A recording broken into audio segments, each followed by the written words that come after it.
نحمدہ ونصلی ونسلم علی رسولہ الکریم اما بعد۔ موجودہ صورتحال میں امت مسلمہ کو کیا کرنا چاہیے، ہر مسلمان کی کیا ذمہ داری ہے، اس کے مختلف پہلو ہیں، ہر پہلو سے چیزوں کو دیکھنا چاہیے۔ سب سے پہلے تو یہ جاننا چاہیے کہ اللہ سبحانہ و تعالیٰ نے ہمیں دنیا میں اپنی اطاعت کے لیے، اپنی بندگی کے لیے بھیجا ہے، اور بندگی کا مطلب یہ ہے کہ مجھ سے کس وقت کیا تقاضا ہے میں اس کو پورا کروں۔ وہ تقاضا کیا ہے پہلے وہ جاننا ضروری ہے کہ مجھ سے تقاضا کیا ہے اللہ کا، اللہ مجھ سے کیا چاہتے ہیں۔ اس کام کو جب مجھے سمجھ لیا میں نے، اس کو کر گزروں۔ تو ہمہ وقتی تقاضا صرف ایک ہے، اور وہ یہ کہ اللہ کی اطاعت کرو، اللہ کے نبی صلی اللہ علیہ وسلم کے بتائے ہوئے طریقے کے مطابق زندگی گزارو، جہاں ہو حیث ما کن اتق اللہ حیث ما کن، جہاں کہیں ہو اللہ کا تقوی اختیار کرو، جس حالت میں ہو۔ اس سے کوئی مفر نہیں ہے، کوئی چھوٹ نہیں ہے۔ جب ہم اللہ کی اطاعت کے اندر آ جاتے ہیں تو اللہ سبحانہ و تعالیٰ فرائض کے پورا کرنے کا نام ہے تقوی، حرام سے بچنے کا نام ہے تقوی، یہ دو ہی کام کرنے نا۔ تو پھر جو ہم آگے بڑھتے جاتے ہیں، جب آپ حرام سے بچنے لگتے ہیں اور فرائض کو پورا کرنے لگتے ہیں تو آٹومیٹکلی آپ کے پاس یہ طاقت پیدا ہو جاتی ہے کہ آپ مزید بھی کچھ کر سکیں، تو آپ نفل بھی کرنے لگتے ہیں، سنتیں بھی کرنے لگتے ہیں، خود بخود زندگی میں ایک ترقی آنے لگتی ہے۔ یہ اس کا لازمی نتیجہ ہے۔ یہ ممکن نہیں ہے کہ آپ کے فرائض پورے ہوں اور آپ حرام سے بچنا شروع کریں اور آپ کی زندگی میں کوئی سنت نہ ہو۔ کہنے کو تو ہے کہ کوئی اگر خالی فرائض پورے کر لے اور حرام سے بچ جائے تو وہ کافی ہو جائے گا اس کے لیے، اور صحیح بات ہے، لیکن ایسا ممکن نہیں ہے کہ ایک آدمی فرض پورے کر رہا ہو اور حرام سے بچ رہا ہو اور اس کا دل نہ مائل ہو اس پر کہ وہ کچھ اضافی سنن و نوافل بھی کرنے لگے۔ کیوں کہ جب تو محبت کی بات ہے نا، فرائض پورے کرتا ہے، حرام سے بچتا ہے تو اللہ کا دوست بن جاتا ہے، متقی ہو جاتا ہے۔ متقی آدمی ہمیشہ اللہ سبحانہ و تعالیٰ سے محبت کرتا ہے، تعلق بناتا ہے، اس محبت میں محبت کے جتنے تقاضے نظر آتے ہیں، اچھا میرا محبوب اس سے بھی خوش ہوتا ہے، میں یہ بھی کر لیتا ہوں، تو پھر اپنا علم بڑھاتا ہے، علم کے ساتھ ساتھ اپنے عمل کو بڑھاتا ہے۔ جب یہ کرتا ہے تو اس کو راستے نظر آنے لگتے ہیں کہ مجھے اب کیا کرنا چاہیے۔ دل صاف ہو جائے تو سی تھرو ہوتا ہے، پھر آپ کو بآسانی نظر آتا ہے کہ مجھے کیا کرنا ہے۔ اس وقت جو امت کی حالت ہے، ہر جگہ آپ دیکھ رہے ہیں کہ ہم پٹ رہے ہیں اور پس رہے ہیں، اور رسول اللہ صلی اللہ علیہ وسلم نے اس کی وجہ بالکل واضح طور پر بتائی کہ وہ تمہیں ایک بیماری لگ جائے گی، کمزوری تم پر آ جائے گی۔ فرمایا دوسری قومیں اس طرح ٹوٹ پڑیں گی جس طرح بھوکے دسترخوان پہ ٹوٹ پڑتے ہیں، کھا کے ختم کر دیتے ہیں، وہ کئی گھنٹوں کا پکایا ہوا کھانا منٹوں میں فارغ کر دیتے ہیں۔ تو کیا وجہ ہے؟ اللہ کے رسول صلی اللہ علیہ وسلم، یہ وہن کیا ہے؟ وہن کمزوری کو کہتے ہیں، اسی سے توہین نکلا۔ کسی کو توہین کرتے ہیں ہلکا کرتے ہیں نا، اس کو ہلکا کر دینا۔ تو یہ وہن کیا ہے؟ فرمایا حب الدنیا و کراہیت الموت۔ حب الدنیا کا مطلب دنیا کی محبت، اور کراہیت الموت، موت سے نفرت، موت سے کو ناپسند کرنا۔ ایک تو فطری ناپسند کرنا ہے، اور ایک مرنا چاہتے نہیں، اس لیے کہ بس کسی طرح دنیا میں رہیں، کیوں مریں، بس کھاتے رہیں، یہی مزے کریں، یہی سب کچھ ہے، اسی میں عیاشی کریں، ہم سارے مزے ہمیں یہاں مل جائیں۔ آپ دیکھ لیجیے آپ کی ارد گرد کی جتنی بھی صورتحال ہے، اس میں سارے ممالک جو سپورٹ نہیں کر پا رہے، سارے ممالک جو مل کے کام نہیں کر پا رہے دشمن کے خلاف یا اپنے نفس کے خلاف، سب کی وجہ دنیا ہی ہے، دنیا کی محبت ہے۔ مرنے کو تو بھول ہی چکے ہیں، مرنے سے کراہیت تو دور کی بات، یعنی مرنے کا تصور بھی اب نہیں رہا کہ کل ہم مر بھی جائیں گے۔ ایسے جمع کر رہے ہیں اپنے مال کو، اپنی اسٹیٹ کو، کہ جیسے ہمیشہ یہاں رہنا ہے۔ ایسے ظلم کر رہے ہیں اور ظالموں کے ساتھ کھڑے ہوئے ہیں کہ جیسے ان کا ساتھ دیں گے تو نعوذ باللہ یہ ہمیں اللہ کے عذاب سے، اللہ کی پکڑ سے بچا لیں گے۔ اللہ فرماتے ہیں کہ وَلَمْ يَكُنْ لَهُمْ فِئَةٌ يَنْصُرُونَ مِن دُونِ اللَّهِ مَا كَانُوا مُنْتَصِرِينَ۔ ان کی کون مدد کرے گا؟ اللہ کے مقابلے پہ کوئی مدد کر سکتا ہے؟ ایمان ہونے کے باوجود ایسا لگتا ہے کہ ایمان ہی نہیں ہے، اتنے کمزور۔ اب یہ تو بڑا اسکیل ہے۔ عوام الناس کی سطح پر اگر دیکھا جائے، افسوس کی بات ہے اور غم کی بات ہے، ہم سب بھی ایسے ہی ہیں۔ اگر یہ ہوتا نا کہ خالی یہ اوپر والے تو ایسے ہیں اور ہم ذرا ٹھیک ہے اور بہتر ہیں ان سے، حقیقت ہے کہ ہم ان سے بالکل بہتر نہیں ہیں۔ حکمران جتنے دو نمبری ہیں، ہم بھی اتنے دو نمبری ہیں۔ حکمرانوں کے اختیارات آپ کو لگتے ہیں کہ زیادہ ہیں، بالکل نہیں زیادہ، ہمارے ان سے زیادہ اختیارات ہیں۔ جو اختیار آپ کو حاصل ہے اپنی ذات پر، اپنے نفس کے اوپر، اپنے گھر والوں پر، اپنے محلے میں ارد گرد، آپ کا خیال ہے آپ کے حکمرانوں کو اس سے زیادہ اختیار حاصل ہے؟ نہ آپ پر ہوگا، اپنی رعایا پر ہوگا، عوام پر ہوگا، وہ جو چاہے ظلم کرے، یہ تو کر سکتے ہیں، قابو کر لے، اس کو اٹھا لے، اس کو پھینک دے، یہ نہیں، یہ کوئی اختیار ہے۔ ان سے تقاضا یہ ہے کہ وہ ذرا اس لیول کا کام کرے، اس لیول پہ جتنے مجبور وہ ہیں، جتنے مقہور وہ ہیں، جتنی گردن ان کی اٹکی ہوئی ہے، ہماری آپ کی نہیں اٹکی۔ ہم تو یہاں پہ بیٹھ کے بھی بات کر سکتے ہیں، آپ یہاں بیٹھ کر بھی جلسے جلوسوں میں بھی جاتے ہیں تو یہیں پہ کھل کے کہہ سکتے ہیں۔ آپ کے حکمران آپ کا خیال ہے کہہ سکتے ہیں، وہ ان کی اجازت کے بغیر باتھ روم بھی نہیں جاتے، اور جاتے ہیں تو کیمرہ ساتھ موجود ہے۔ دنیا میں جہاں جا رہے ہیں ہر چیز میں مائکرو مینج ہوتے ہیں، گھروں میں ہاؤس اریسٹ کی طرح رہتے ہیں، جہاں جا رہے ہیں وہ بالکل چاروں طرف سے ایک ایک چیز پہ نظر ہے، ان کو لا کے یہاں بٹھایا جاتا ہے اس طریقے سے۔ آج کام تھوڑی ہوا ہے، یہ کئی سو سالوں سے کام ہو رہا تھا، لیکن اب مسلمان حکمران 70 سالوں سے جگہ جگہ بٹھائے گئے ہیں۔ تو سوال یہ کرنا چاہیے کہ اللہ سبحانہ و تعالیٰ نے ایسے حکمران ہمیں کیوں دیے؟ اس کا کلیئر کا جواب آپ کو معلوم ہے کہ آپ جیسے ہوتے ہیں ویسے ہی آپ کے حکمران ہوتے ہیں۔ یہ اللہ کے رسول صلی اللہ علیہ وسلم نے فرمایا، جیسے آپ ہوں گے ویسے ہی آپ کے حکمران ہوں گے۔ یہ تو وہیں سے نکل کے آ رہے ہیں، آسمان سے مسلط نہیں ہو رہے، بادشاہی کا سسٹم تو نہیں، آپ ہی کے لوگوں میں سے اٹھ کے آتے ہیں، جہاں سے بھی آتے ہیں آپ ہی لوگ لے کر آتے ہیں، جہاں جہاں لاتے ہیں، جہاں بادشاہی ہے وہاں پر بھی لوگ قبول ہی کرتے چلو۔ تو سوال یہ کہ سب کے باوجود اللہ سبحانہ و تعالیٰ ان کو رہنے کیوں دیتے، ان کو تباہ کیوں نہیں کر دیتے، ختم کیوں نہیں کر دیتے؟ اس لیے نہیں کرتے کہ آپ نے وہ کام نہیں کیا کہ جو آپ کو کرنا چاہیے، آپ ابھی وہ کام کرنے لگے۔ آپ فضائے بدر پیدا کیجیے، پھر دیکھیے کیسے فرشتے اترتے نصرت کو۔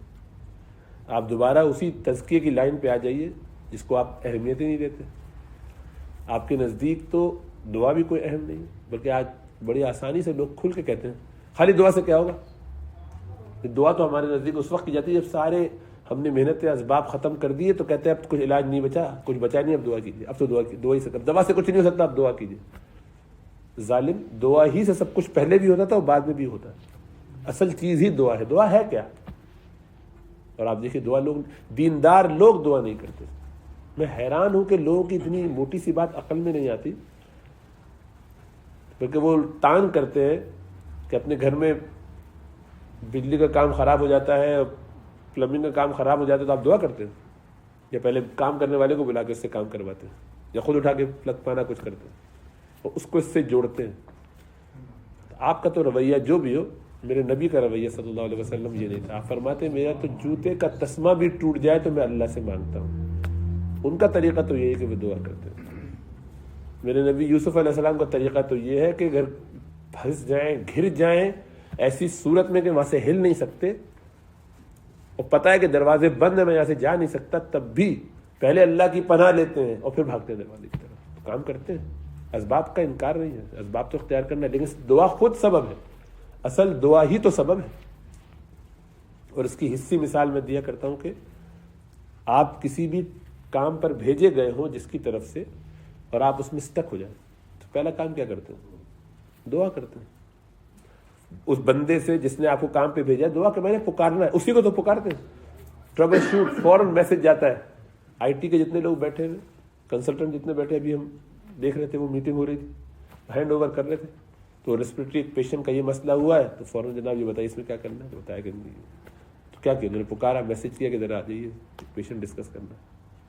تو کیا کرنا، یہ دعا ہی تو ہے، دعا کہ میں نے پکارنا، یہاں اللہ کو پکارنا جو اصل خالق ہے اور رب الاسباب ہے، ہر سبب کے وہی مسبب ہے۔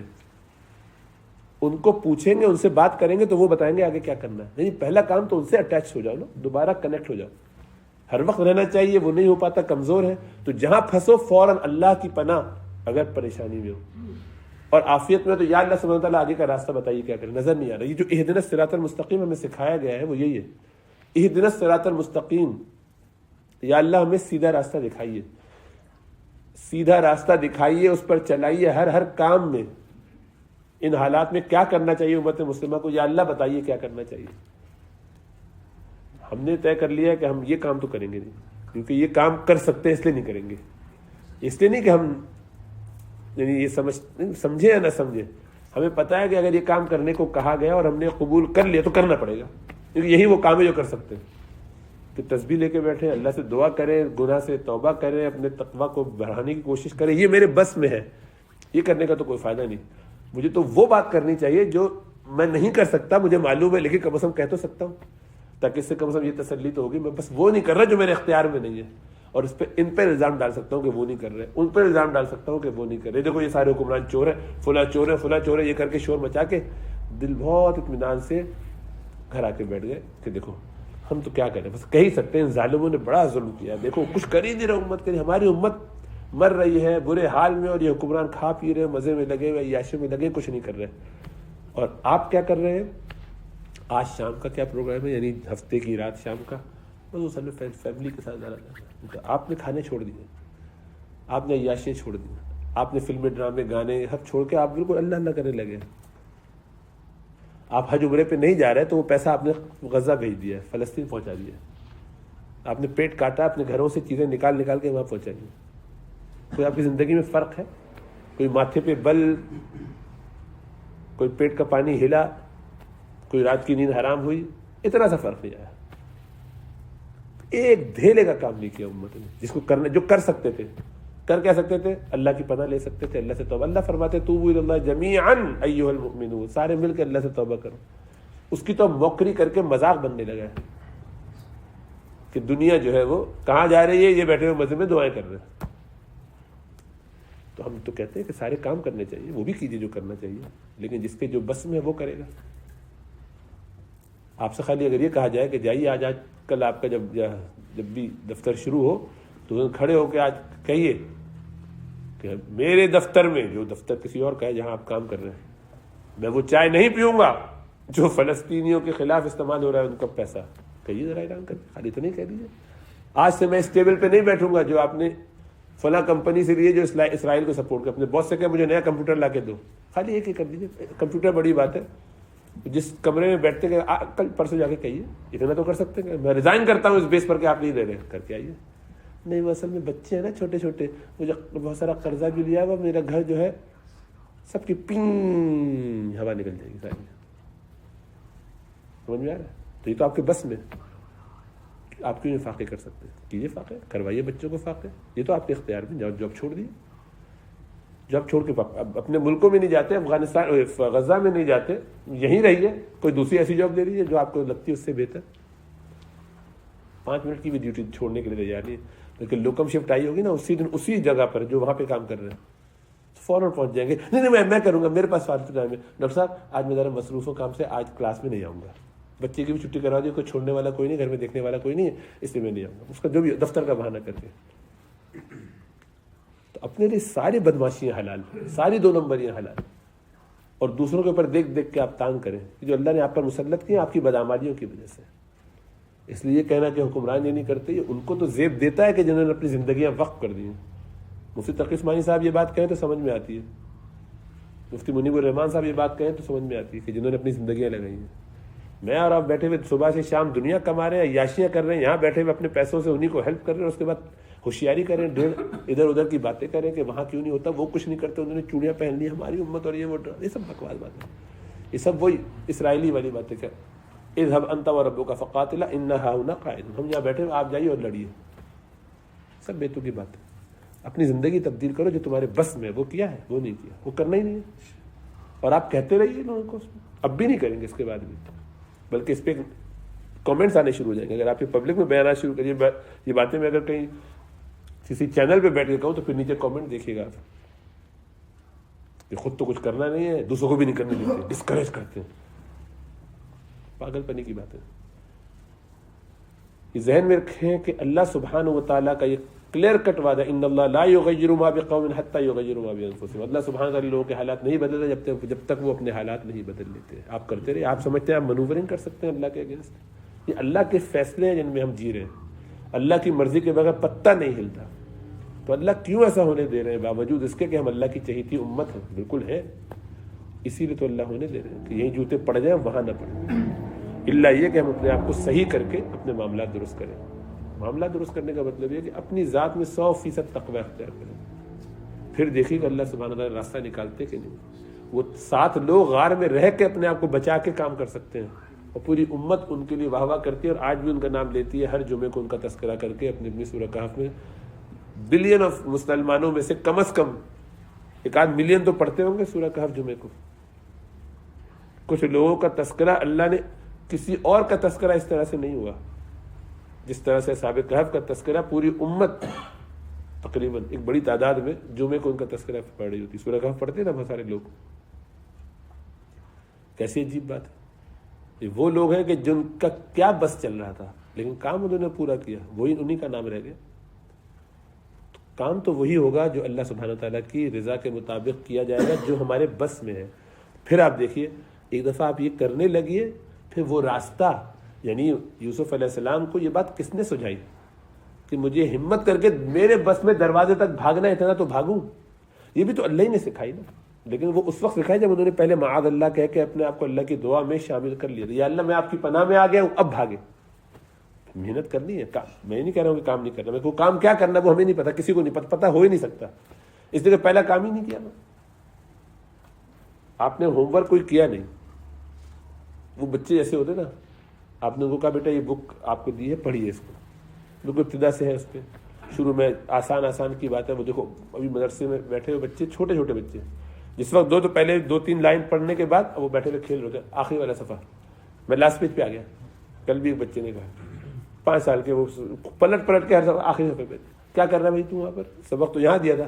نہیں مجھے یہاں سے بتائیے کیا ہے, کیا یہ ہمارا بھی ہے کہ سارا کام ہم نہ کرنا پڑے, اچانک سے اٹھال کے مجھے وہاں بٹھا دیجیے اور مجھے پتہ چل جائے مستقبل میں ہو کیا رہا ہے. یہ فلسطین کے اندر میں اسرائیل کا یہ قلع قمع ہونا دیکھنا چاہتا ہوں. مطلب یہ پیکج آپ مجھے کیوں نہیں سکھا رہے؟ ان لوگوں کو لگتا ہے شاید مولویوں کو پتا ہوگا, یہ ہمیں دکھا نہیں رہے, بتا نہیں رہے, چھپا رہے ہیں آخری سین ہم سے. یہ سینسر والے ہیں, انہیں کیا پتا, نہ مولویوں کو پتا ہے نہ کسی کو پتا. کسی کو پتا ہونے سے تھوڑی ہوتا ہے. یہ اللہ سبحانہ و تعالیٰ کی اپنی منشا ہے کہ وہ اس کو کیسے رکھنا چاہتے ہیں. آپ کو خالی یہ کرنا ہے کہ آپ تقوی سے رہیے, پھر دیکھیے کہ وہ جب موقع آئے گا اور صحیح کام کرنے کا, اللہ اس وقت صحیح راست ہو جائیں گے.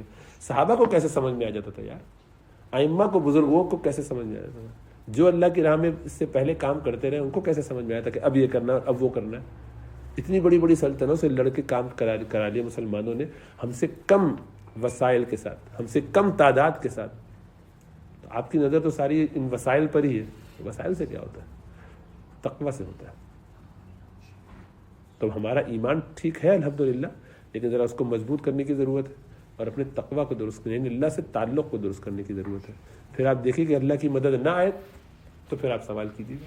لیکن آپ مجھے بتائیے نا کہ اس وقت آپ 2 بلین مسلمان, وہ کون سے ایسے گناہ ہیں جس پہ اس وقت ہمیں مجبور کیا جا رہا ہو پوری دنیا میں؟ کچھ جگہ ہو شاید, کہاں آپ کو سور کھانے پہ مجبور کیا جا رہا ہے, کہاں آپ کو حرام کھانے پہ, شراب پینے پر, سود لینے پر, رشوت دینے پہ, ماں باپ سے بدتمیزی کرنے پر, بیویوں سے شوہروں سے بدتمیز بےہودگی کرنے پر, ڈومیسٹک وائلنس پہ, بدنگاہی کرنے, پورنوگرافی کرنے پر, کہاں آپ کو مجبور کیا جا رہا ہے ان سارے کاموں پر؟ ناپ تول میں کمی کرنے پر, کہاں آپ کو دھوکہ دینے میں آپ کام یہ کرتے ہیں ہفتے پہلے تو خالی اب یہی سنا تھا کہ گھروں میں جو کام کرنے والے آتے ہیں جن سے آپ گھر کا کوئی پروجیکٹ کرواتے ہیں تو آپ ذرا خیال کرتے ہیں کہ چلو بھائی اگر کام ذرا اہم ہے تو یہ پاکستانی سے مت کرواؤ, یہ ذرا گڑبڑ کر دے گا, اس کے لیے ذرا اچھا کام کروانا. میری گاڑی نئی ہے تو میکینک وہ لاؤ جو کہ گورا ہو, اپنا ایشین کوئی نہ ہو, انڈین بھی ہو سکتا ہے, وہ بھی ایسے ہی, سارے ایک جیسے ہی, یعنی اپنا نہ ہو, دیسی نہیں ہو, دیسی بولتے ہیں, ذرا باہر والا لاؤ. گورے سے کام کروائیں گے تو کام جینوئن کرے گا. میں نے سولیسیٹر رکھا ہے, گورے کو رکھا ہے, کام فیئر کرتے ہیں. بات صحیح ہے. ایسی عجیب بات ہے جس امت کا اٹھنا بیٹھنا صدق پر ہو, جس کے نبی صلی اللہ علیہ وسلم اپنی 40 سالہ زندگی میں صدق کو اپنا اصول بتائیں, وہ ان کا پورا کریڈینشیل ہی ہے کہ لبثت فیکم عمرا, 40 سال تمہارے درمیان گزاری ہے, میں نے کیسا پایا تم کو؟ تو صادق اور امین پایا.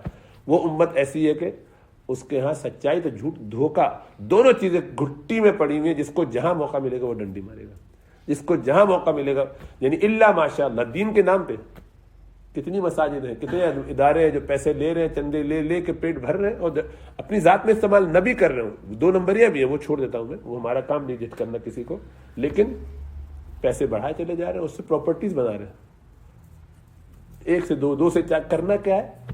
لینڈ مافیا بنے ہوئے ہیں جگہ جگہ. جب سب زمین کریں گے کیا اس میں؟ سکھانے پڑھانے کا اتنا سا کام نہیں ہے, کیونکہ بس کچھ لوگوں کے چندے آ رہے ہیں اور اس کے لیے دھوکہ دہی ہے کہ ہر سال رمضان میں پوری مسجد میں آپ دیکھیے گا ہمیشہ ایک نیا کلر کروا دیں گے, پینٹ ہو رہا ہے. اچانک سے نظر آئے گا کہ انہوں نے وہ کارپیٹ چینج کر دیا جس کی کوئی ضرورت نہیں تھی, وہ ایسے کر دیا. کیوں کروا رہے؟ ذرا شور شرابہ ہو جائے, لوگوں پہلے اس کے لیے چندہ مانگ رہے, اب چندہ مانگو. 27 کو روک لو آدھے گھنٹے تک لوگوں کو لاک کر دیتے ہیں باقاعدہ. اب وطر نہیں پڑھا, بندہ پھنس گیا, کیا کرے, پھنس گیا. اور نکلوائیں گے آپ سے وہ پیسے, پیچھے پڑے رہیں گے جب تک بھائی میرا ٹارگیٹ یہ ہے, بھائی میرے بھائی اللہ کے خاطر آپ کو دینا پڑے گا, اور نہیں دیں میں تو آج جانے والا نہیں ہوں, نکال دیے تھا نا. جب تک وہ لوگ کہتے ہیں بھائی کرو کسی طرح جان چھوڑاؤ ان سے, سب دو نمبری ہیں.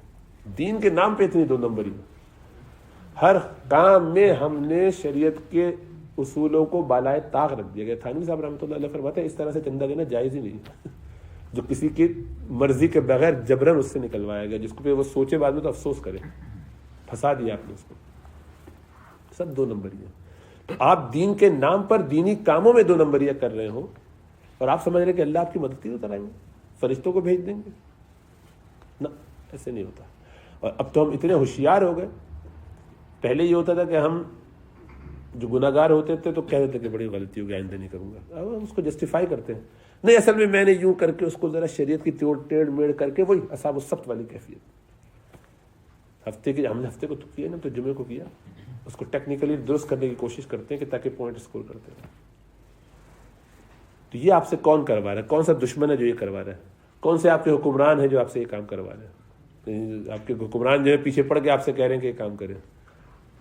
اچھا خاصا پچھلا والا حکمران صحیح تھا, اب یہ والا حکمران ہم سے زبردستی جو ہے کہتا ہے ماں سے بدتمیزی کرو, آج میں نے بدتمیزی نہ کی تو میری تنخواہ کٹ جائے گی. عجیب جہالت. اور لگے ہوئے سارے کام, یہ سارے کام جو ہم کر سکتے ہیں وہ کیوں نہیں کرتے, وہ نہیں کریں گے ہم, اس لیے وہ ہم کر سکتے ہیں. اس میں تو کام کرنا پڑے گا, محنت کرنی پڑے گی, اس پہ باتیں کریں گے تو پرابلم ہوگا, اس پہ باتیں کریں گے تو کچھ کرنا پڑے گا. زبان کا تھر تھرا مزہ یہ جو عیاشیاں ہیں یہ تو انہی باتوں میں ہوتی ہے کہ ذرا اس پہ الزام لگاؤ, ذرا اس کو 2 گالیاں دو, ذرا فلاں کے اوپر بات کرو, حکمرانوں پہ, مولویوں پہ, جس پہ چاہو بولو, تو اس کا مزہ اپنا ہے. تو سارا کام نفس کے ڈرامے ہیں اور شیطانی ہے, یہ نفس کے تزکیے کے بغیر درست نہیں ہو سکتا. اس کو صحیح نہیں کریں گے تو آپ لگاتے رہیے الزام. لوگ عمرے پہ حج پہ نہ بھی جائیں تو وہ پیسہ آپ کو نہیں ملنے والا. یہ وہی والی بات ہے, اگر فلاں مر جائے گا تو پھر وہ بادشاہ اگر مر گیا تو پھر اس کا بیٹا بن جائے گا, وہ اس کا بیٹا مر گیا تو دوسرا بیٹا بن جائے گا, تیسرا چوتھا پا جائے گا. ابا نے کہا پوری دنیا بھی مر جائے گی تو بادشاہ نہیں بنے گا, وہ پیچھے سے کوئی چانس ہے کہ میں بھی بن سکوں بعد میں. تو آپ یہ سمجھ لیجیے کہ وہ پیسہ آپ کو نہیں ملنے والا, وہ آپ کے لیے نہیں رکھا انہوں نے. کئی لوگوں نے ایسا کہا کہ ہم ڈسکریج کرتے ہیں لوگ وہاں جائیں. میں کہتا آپ کے خیال میں وہ پیسہ اس کے بعد آپ کو پہنچا دیں گے, مسجد میں اللہ کی راہ میں لے جائیے, ہم غزہ میں دے دیجیے. وہ کہ اگر اس میں اور عیاشی کرتے ہیں, کبھی ادھر لگا دیتے ہیں اور کسی سود کی انویسٹمنٹ میں, تو آپ ثواب کما رہے ہیں اس سے. باقی یہی رہی یہ بات کہ اہل سنت والجماع کا طریقہ یہ کبھی نہیں رہا کہ وہ اپنے حکمرانوں کے خلاف بات کریں, وہ کوئی بھی ہو, الا کہ کفر بواح کریں, کھلا کفر کرتے ہیں. آپ ناپسند کرتے تو آپ کریں ان کے بارے میں بات, لیکن مزاج بن جاتا ہے چونکہ غیبت کرنے کا, اس لیے منع کرتے ہیں, ڈسکریج کرتے ہیں کہ حکمرانوں کی کسی کے خلاف بات مت کرو. اس لیے جو کام مجھ پر میری بدعمالیوں کی وجہ سے لازم کیا گیا ہے اس پہ میں کیا بولوں, میں توبہ استغفار کر کے اللہ سے کیوں نہ تعلق بنا کے اس منحوس کو ہٹاؤں اوپر سے. اس کے خلاف بات کرنے سے مجھے حاصل کیا ہے, زبان کھلے گی خالی میری, وقت برباد ہوگا, نفس موٹا ہوگا, تزکیہ خراب ہو جائے گا, اور میں معاشرے میں ایک ایسی فضا بنا دوں گا. اللہ کہتے ہیں اچھا اس کو ہٹانا, اب اس کی بھی غیبتیں کر کے تمہارا گراف مزید گناہوں کے راستے پر بڑھ گیا, اب اس سے زیادہ منحوس نہیں کرائیں گے. تو پاکستانی جو لوگ ہیں وہ تو اس کو بہت اچھی طرح آنکھیں سے دیکھ سکتے ہیں, اب تو انڈیا والے بھی دیکھ رہے ہیں. آپ کا کون سا ایسا حکمران ہے کہ جو پچھلے والے سے اگلا والا زیادہ منحوس نہ ہو. وہ جتنا اس پہ روتے ہیں اس سے زیادہ اس پہ روتے ہیں, اس کی مہنگائی پہ روتے تھے اگلے والا اور مہنگائی کرتے ہیں, اس سے زیادہ اور کسی نہ کسی جگہ پھنسا دیتا ہے. ضیاء-ال-حق سے روتے تھے تو کہاں جا کے اب کہاں تک پہنچے. اس وقت دیکھا جائے تو پیچھے جا کے بھٹو سمیت, بھٹو اور ضیاء-ال-حق یہ دونوں ولی اللہ سے لگ رہے ہیں کہ یہ آج کیسے شیطان آ کے بیٹھ گئے. تو آپ تو اس میں بھی خوش نہیں تھے, اس وقت توبہ استغفار کیا ہوتا تو ان سے اچھے حکمران آتے. تو اللہ کہتے کھاؤ جھوٹ, اس سے برا آئے گا. انڈیا والے بھی دیکھ لیں, پچھلے والوں پہ چیختے تھے, اب جو حالات ہے کیا ہے, اب چیخنے کی بھی اجازت نہیں, چیخنے میں بھی ٹیکس لگ گیا. تو ایسے ہی ہوگا, ہر جگہ ایسے ہی ہوگا, کیونکہ رجوع اللہ فرماتے ہیں کہ وضاقت علیہم الارض بما رحبت, جب زمین ان پر باوجود وسعت کے تنگ ہو جاتی ہے, اور جب وظنوا اللہ ملجا من اللہ الا الیہ, جب ان کا پورا یقین ہو جائے کہ میرے اللہ کے سوا میری کوئی مدد نہیں کر سکتا, تو اس وقت آتی ہے اللہ کی مدد. ہم اس کے لیے تیار ہی نہیں. ابھی بھی بھروسہ اس پر ہے کہ یہ کر دینا وہاں سے ہو جائے گا, اس نے یوں کر دیا تو یوں ہو جائے گا. وہ کرکٹ والا ہی اسٹائل چل رہا ہے, وہ اس کو ہرا دے, وہ اس کو ہرا دے, تو تیسرا وہ ہرا دے, آخر میں ہم نکلیں گے بیچ میں سے سیمی فائنل میں. ایسے ہی ساری زندگی چلتی رہی ہے, امت ایسے نہیں چلتا. اللہ ہدایت دے اور سمجھ عطا فرمائے. تو نہیں بھائی آپ مولویوں سے تو کچھ ایکسپیکٹ نہ کریں, ہم تو کوئی اور کام کرنے دینے والے نہیں ہیں, اس لیے ان باتوں کا کوئی فائدہ نہیں ہے. میں بھی بہت کچھ کہہ سکتا ہوں کہ آپ نکلی اور نکلے کہاں جائیں, گھر سے نکل کے باہر جاتے تو سردی لگتی